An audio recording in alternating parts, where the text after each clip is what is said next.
नमस्कार. झटपट कढी पकोडा करायला हिरवी मिरची, आलं, लसूण, ओलं खोबरं, लवंग, मिरी, जिरं हे सर्व मिक्सरला वाटून घ्यायचं.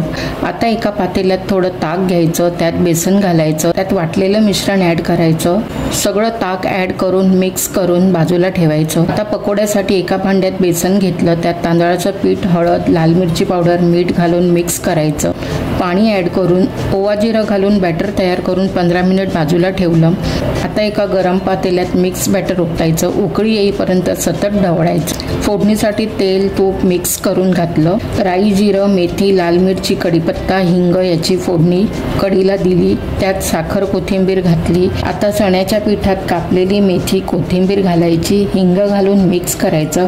पातेल्यात तेल गरम करून भजीच्या बॅटरमध्ये थोडा सोडा घालून पकोडे तयार करून घेतले. असे सगळे पकोडे तयार करून घ्यायचे. तळलेले पकोडे कढीत घालून सर्व्ह करायचे.